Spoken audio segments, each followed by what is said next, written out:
Most welcome my friend in our channel. आज हम लोग बात कर रहे हैं वायरस के बारे में। और वायरस में वो वायरस जो कि कैंसर काजिंग वायरसेस होते हैं, ऑन्कोजेनिक वायरसेस बोलते हैं। ऑन्को मीन्स कैंसर होता है, जेनिक मीन्स जेनरेशन या जीन द्वारा काजिंग करने वाले वायरसेस। कैसे ये अल्टर करते हैं जेनेटिक स्ट्रक्चर्स को आफ्टर देयर इन्फेक्शंस। क्योंकि हमारी ह्यूमन बॉडी में जितने भी कैंसर होते हैं उनमें 20% कैंसर कुछ ऐसे वायरसेस होते हैं, उनकी रिस्पॉन्सिबिलिटी की वजह से ये कैंसर होते हैं। Out of 100 20% are responsible for the virus infected. Virus एक इंट्रासेलुलर पैथोजन है, दैट मीन्स सेल के अंदर है। क्योंकि हमने पहले वीडियो में बताया virus is not a element के ऐसा पार्टिकल्स है जो कि जब तक लिविंग सेल्स के कंटैक्ट में नहीं आता वो इनएक्टिव होता है। उसका डीएनए या आरएनए या प्रोटीन मॉलिक्यूल्स इनएक्टिवेटेड होता है। जो भी एंजाइम्स उसके अंदर वो भी वर्किंग फंक्शन ओनली जब लिविंग के कंटैक्ट में आते हैं, चाहे होस्ट में, चाहे प्लांट हो, चाहे एनिमल, दैट टाइम ही। तो ये एक इंट्रासेलुलर पैथोजन है, reproduce only in the living cells, manipulate और ये हाईजैक कर लेते हैं genetic structures of the host का। उसके बाद अपने अनुसार वो प्रोजेनी को या फिर फिज जो भी मॉलिक्यूल्स बनाना है, फेजेस बनाने हैं, बैक्टीरियल सेल्स, वायरल सेल्स, उनको प्रोड्यूस करना शुरू कर देते हैं जाके।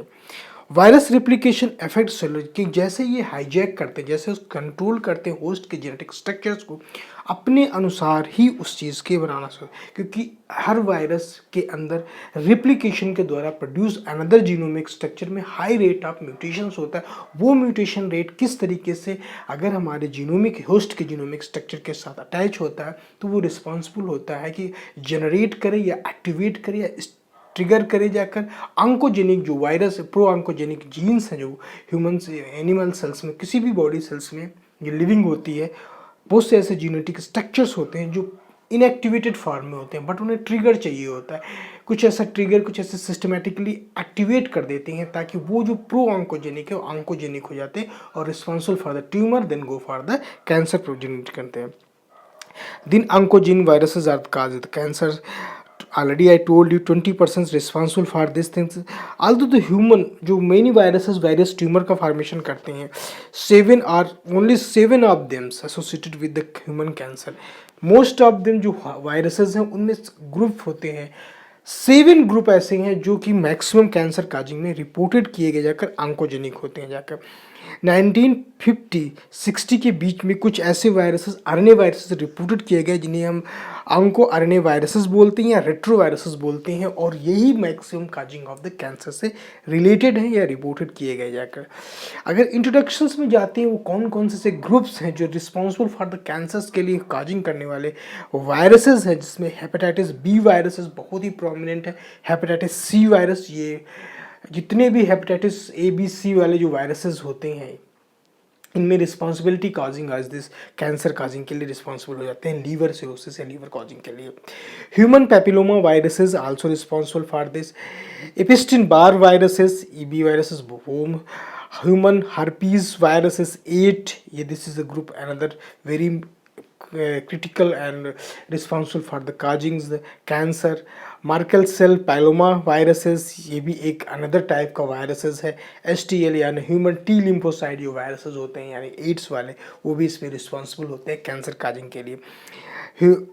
Hepatitis B viruses, hepatitis C viruses, approximately 80% जो हिपेटोसेलुलर कैंसर कार्सिनोमा होता है जाकर यानी कि लीवर में होता है, वो इसके रिस्पॉन्सिबल होते हैं जाकर काजिंग के। High risk of the human papilloma viruses also responsible for cervical cancer, other anogenital neoplasma as well as significant head and neck cancer tumour में पाए जाते हैं जाकर इसका। एपिस्टिन बार वायरसेस का रिपोर्टेड है जाकर निजोफेरेंजियल कार्सिनोमा, हॉजिक्सन लिम्फोमा, बर्किट लिम्फोमा, इनमें इसका वायरसेस के रिस्पॉन्सिबल या रिपोर्टेड किया गया जाकर ये कैंसर काजिंग के लिए एसोसिएटेड होते हैं जाकर। फिर आता है ह्यूमन हर्पीज वायरसेस में जो 8 है उसका भी रिस्पॉन्सिबल है Kaposi sarcoma associated herpes viruses, responsible for Kaposi sarcoma found in the patient acquired immunodeficiency syndrome, जो भी एड्स के पेशेंटों में जो इस तरीके की एसोसिएटेड अनदर सिंड्रोम्स पाए जा रहे हैं या इसमें भी रिस्पॉन्सिबल होता है कैंसर काजिंग के लिए। MCYP that means Merkel cells polyoma viruses, वो भी एक प्रकार से रिस्पॉन्सिबल है एडल्ट टी सेल्स लिम्फोसाइट के कार्सिनोजन कार्सिनोमा में।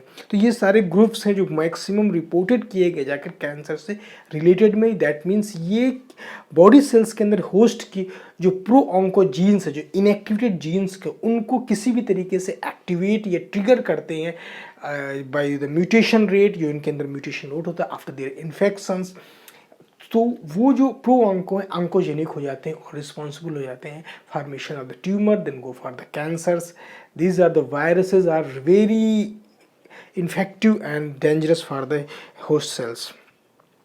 Hepatitis B and C viruses are the liver के लिए रिस्पॉन्सिबल होते हैं ह्यूमन सेल्स, और इनको वायरसेस को अगर हम नीडल से पिक करके इंजेक्ट करते हैं अनप्रोटेक्टेड, ये किसी भी तरीके से इन्फेक्शंस हो सकता है। अगर जैसे हेपेटाइटिस बी और सी किस तरह से इन्फेक्शंस हो रहा है, अनप्रोटेक्टेड सेल्स या इंजेक्शन ले रहे हैं या सेक्स कर रहे हैं या सेक्सुअल एक्टिविटीज़ में इन्वॉल्व हैं या ट्रांसफ्यूजन ऑफ ब्लड्स का है, जिसके कारण हमारी बॉडी सेल्स में इस टाइप के वायरस का इन्फेक्शंस होता है। और ये डॉक्टर ट्रीटमेंट मेडिसिन भी कर किए जा सकते हैं, but there is very few months, ये very it's not curable diseases है, still there is no any cure for this, chances of damaging of the livers, so we responsible for this type of the cancer, they initiate illicit drugs, so a lot of things are there।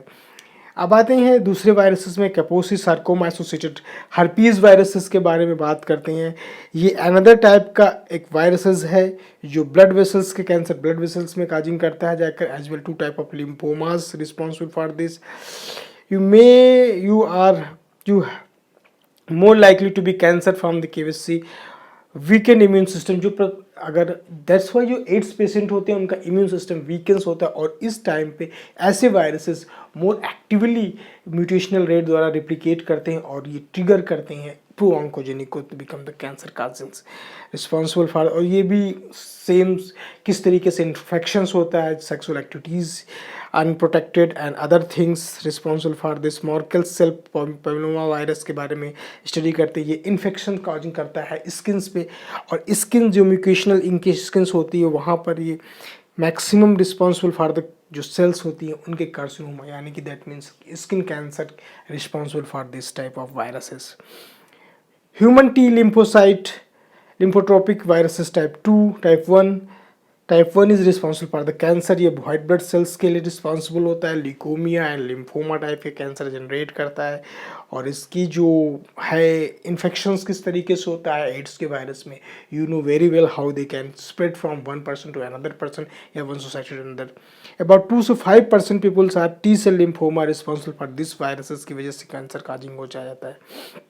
Still there is no cure for this type of diseases, so we need to understand how many type of the viruses who can trigger, who can responsible for the creating pro oncogenic in oncogenic viruses को generate कर देते हैं। Human papilloma viruses के बारे में अगर हम जानना चाहें तो ये एक बहुत बड़ा ग्रुप है जो 200 से यानी 200 वायरसेस का एक ग्रुप होता है जो कि dozen of cancer responsible for the causing करता है जाकर। और इसका जो स्प्रेडिंग है वजाइनल या एनल सेक्स यानी सेक्सुअल एक्टिविटीज़, जितने भी इस टाइप के वायरसेस हैं जिनका स्प्रेडिंग अनप्रोटेक्टेड या इस टाइप से हो रहा है, तो वो बहुत ही ज़्यादा रिस्पॉन्सिबल होते हैं ट्रिगर करने में प्रो ऑन्को को ऑन्कोजेनिक वायरसेस में।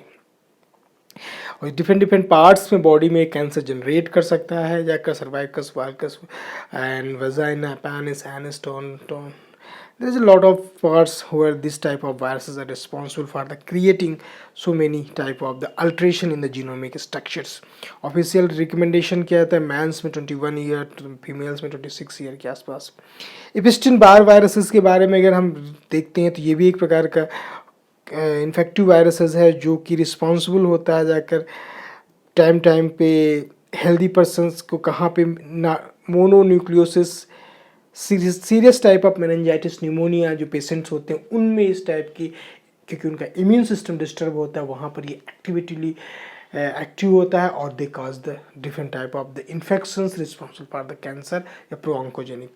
सेवरल टाइप के अगर हम इपिस्टिन बार वायरसेस के बारे में देखते हैं कौन कौन से हो सकते हैं, बर्केट लिम्फोमास टाइप के इन्फेक्शन काजिंग करता है, क्योंकि ये ग्रुप है, there is lot of the infections, T cell lymphomas, Hodgkin's and nasopharyngeal sarcomas, post transplant proliferative disorder type की कैंसर्स काजिंग करता है, ल्यूकोसार्कोमा टाइप की काजिंग करता है। There is no vaccine for this Epstein Barr viruses, so we need to be regular checkup with doctors go for these things, or so many things we need to protect from this, not kissing, sharing food and like these things, because if the patient is there they can have a possibility to share their liquid fluid from one two another, दो ये viruses spread हो सकते हैं। अगर हम सही से इनकी बायोमैकेनिज्म्स देखते हैं, बायोकेमिस्ट्री ऑफ द वायरसेस की देखते हैं, किस तरीके से ये जाके बॉडी सिस्टम में मॉलिक्यूलर मैकेनिज्म्स कि इन्फ्यूजन करते हैं, अगर ये इन्फेक्शंस होता है तो क्रोनिक इन्फेक्शन काजिंग करते हैं, जाकर डिसरप्ट करते हैं genetic and epigenetic structure of genetic structures body cells का, और होम्योस्टेसिस डिस्टर्ब होती है, डीएनए रिपेयर मैकेनिज्म्स डिस्टर्ब होगी। जैसे डीएनए रिपेयर मैकेनिज्म डिस्टर्ब होगी रिप्लिकेशन द्वारा, जो नेक्स्ट जनरेशन में डीएनए जाएगा वो एक म्यूटेशनल रेट वाला होगा, उसके अंदर डिस्टर्बेंस होगा, वो रिप्लिकेट नहीं करेगा, अनमेच्योर वेरी रिप्लिकेटेड फॉर्म में होगा, तो सेल साइकिल जो होगी डिसरेगुलेट होगी, और जैसे डिसरेगुलेशंस के साथ होगी तो uncontrolled formation of the tumour का स्टार्ट होगा, और वहाँ से genetic structure disturb, cells are disturb, so they are responsible for the formation of tumour. सो इस तरीके से ये वायरसेस सबसे पहले उसके इन्फेक्शंस द्वारा जेनेटिक स्ट्रक्चर को, डीएनए रिपेयर मैकेनिज्म को डिस्टर्ब करते हैं जाकर, और उसके अंदर म्यूटेशन रेट को बढ़ाते हैं, वहाँ से जाके इस टाइप के जो रिप्लिकेशन प्रोसेस होते हैं, ट्रांसक्रिप्शनल प्रोसेस होते हैं, पोस्ट ट्रांसक्रिप्शनल प्रोसेस होते हैं, सारे डिस्टेबलाइज या डीएक्टिवेटेड हो जाते हैं, इनएक्टिविटी इनके जो एंजाइम्स होते हैं, सो जो formation of the tumours are very progressive in this type of viruses. तो ये एक वायरस का जो कि responsible for the cancer causing का एक ग्रुप होता है, 7 ग्रुप्स है, तो वो किस तरीके से कौन कौन से ऐसे वायरसेस जो कैंसर में रिस्पॉन्सिबल है काजिंग करने के लिए, उनके बारे में है। अगर आपको ये अच्छा लगा वीडियो तो please like and subscribe my channel. Thank you so much for watching. I will back again with some more another viral details. Thank you so much.